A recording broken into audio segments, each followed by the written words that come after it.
Mais vous pouvez vous asseoir. Je vais prier. Mon frère, est-ce que tu peux baisser juste un petit peu sa raison?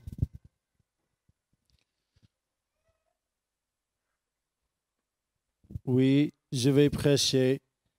On m'a dit que j'ai jusqu'à 20 heures de quitter la ville. Si vous m'accordez 10 minutes. Quelqu'un a dit 5. 5 deux fois. Qui va m'accorder 5 minutes? Qui? 5, 10, 15, 20, 25, 30. Non. OK. Merci. Non, je veux simplement cet après-midi juste parler quelques petites minutes, franchement. Ce matin, le Seigneur nous a bénis par sa présence. Et je veux juste dire d'abord un grand merci aux frères et à l'Église de m'avoir invité. Et ça m'a beaucoup, beaucoup touché. Et je remercie le Seigneur pour vous, pour cette Église. Quand je pense à la semence, le petit noyau, et comment cette Église a commencé, et quand j'étais là, je vois ça c'est incroyable. C'est incroyable. D'abord, l'Église d'Elsinore, dans le Missouri, vous salue et félicite pour ce que vous avez accompli, ce que le Seigneur a accompli à travers vous. Et ça, c'est l'Église où je suis pasteur aux États-Unis. Alors, ils disent félicitations. Mais cet après-midi, on va parler on a dit consacrer. On va dédier cette église, ce bâtiment, comme John a dit, mais nous sommes le temple du Saint-Esprit. Oui. Alors, c'est vraiment là où habite le Seigneur. Mais quand on parle de consécration, mais on parle de ce bâtiment, et je peux dire cette belle salle. N'est-ce pas? C'est bien, vous êtes vraiment bénis.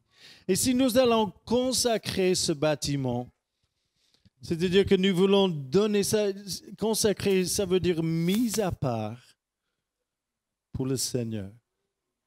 Une petite définition. Et si on pense à cette église, ce bâtiment, cette salle aujourd'hui, il y a 4 choses. D'abord, que cette église, que ce bâtiment soit un lieu où Dieu fait des merveilles. Amen. Est-ce que tu vas me suivre, mon frère, ou non? OK? Alors, Matthieu chapitre 21, verset 14 dit ceci. Des aveugles et des boiteux s'approchèrent de lui dans le temple et il les guérit. Mais les principaux sacrificateurs, les scribes, furent indignés et à la vue des merveilles merveilleuses qu'il avait faites. Et des enfants qui criaient dans le temple, Hosanna au fils de David. C'est-à-dire que l'Église doit être un lieu où, quand les gens viennent ici, ils vont voir les merveilles de Dieu. Pas simplement un lieu de miracles, mais des merveilles. Vous comprenez, il y a quand même une différence. Les miracles sont inclus là-dedans, mais que Dieu fasse les merveilles. La parole de vie dit ceci, il voyait les choses étonnantes que Jésus venait de faire. L'autre version dit, il voit les miracles extraordinaires. Mais c'est-à-dire que quand les gens viennent dans cette salle, ils ont besoin de voir l'action du Saint-Esprit, l'œuvre de Dieu qui se passe ici. Ils ont besoin de voir quelque chose qui est différent qu'ils voient là à l'extérieur. Et ça dépend de vous. Ce n'est pas simplement les dirigeants. Mais si nous acceptons que le Seigneur habite en nous et quand nous venons ici, prêts à chaque fois de célébrer, de louer, de laisser agir le Saint-Esprit, quand les gens viennent, ils verront les merveilles de Dieu. Amen? Ça va? Et il y a 1 Pierre 2, 24 qui parlait par ses meurtrissures, nous sommes guéris. Alors Dieu, il veut faire les choses extraordinaires, les merveilles. Deuxième chose au sujet de la salle, le bâtiment, que cette église doit être une maison de prière. Une maison de prière. Si les choses se sont faites, c'est parce que les gens ont prié. John a mentionné ça. Chacun de nous savons bien. Si vous voulez avancer dans le Seigneur, il faut prier. Si vous voulez que Dieu fasse quelque chose, il faut prier. C'est ça, alors que cette maison soit une maison de prière. La Bible dit ça en Marc chapitre 11, 17. Et puis en Timothée, nous voyons qu'il y avait des prières, des supplications, des requêtes, des actions de grâce. Même en Actes chapitre 3, verset 1, Pierre et Jean montaient ensemble au temple à l'heure de la prière. Alors si l'Église va continuer, ça doit être un lieu où Dieu fait des merveilles, une maison de prière. Troisième chose, il faut annoncer la parole de Dieu. Ça doit être un lieu où on annonce la parole de Dieu. C'est plus que les idées, plus que les croyances, les autres choses. Nous devons proclamer la parole de Dieu. Parce que la parole de Dieu est la vérité. Et la vérité, c'est la seule chose qui peut nous libérer. Amen. C'est ça. Alors, Actes chapitre 5, verset 42, et chaque jour, dans le temple et dans les maisons, ils ne cessaient d'enseigner et d'annoncer la bonne nouvelle de Jésus-Christ.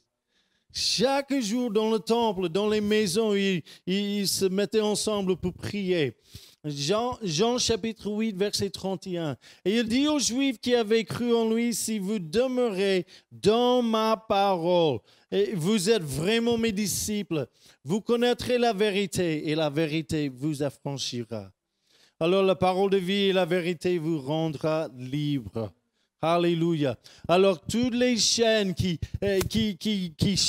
enchaînaient les gens, toutes les choses sont capables d'être brisées quand nous proclamons la parole de Dieu. Et la Bible dit en Ecclésiaste, prends garde à ton pied lorsque tu entres dans la maison de Dieu.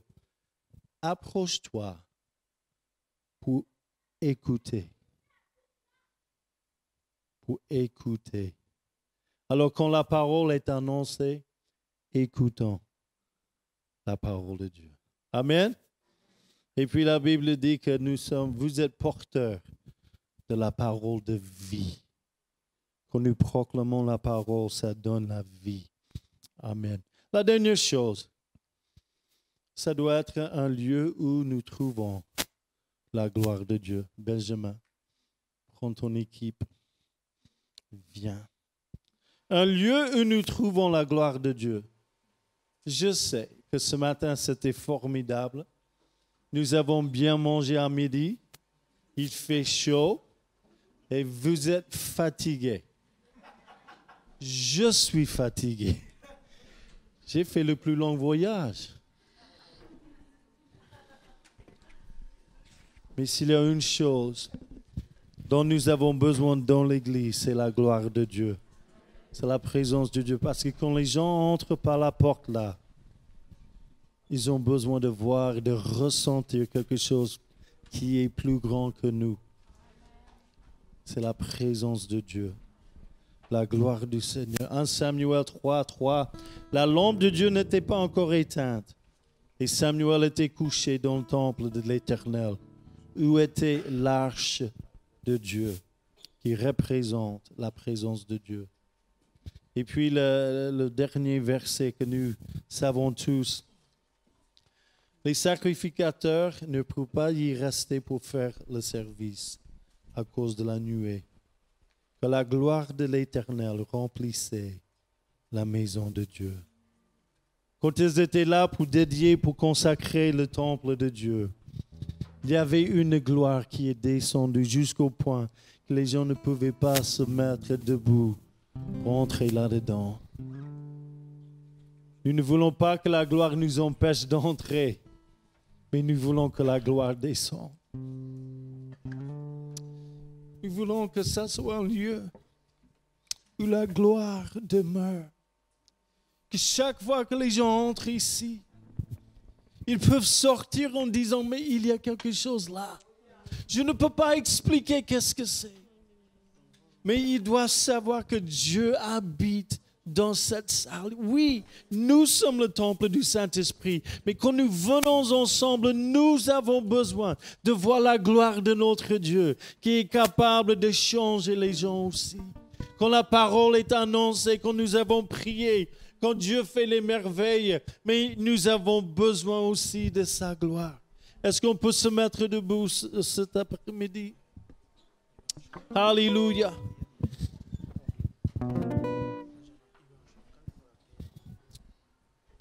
Je ne prends pas ces choses légèrement.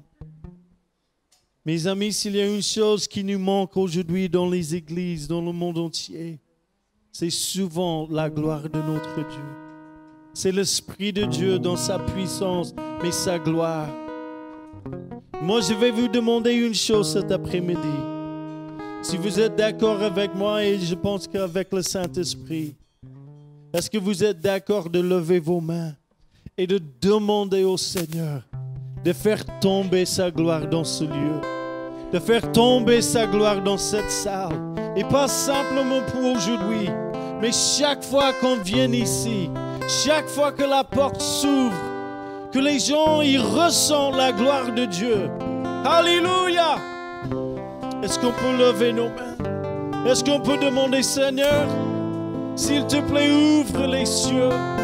Et Seigneur, que ce soit un lieu où demeure la gloire de Dieu. Seigneur, que les visiteurs viennent, qu'ils soient touchés, visités par la gloire de Dieu, qu'ils puissent expérimenter cette gloire.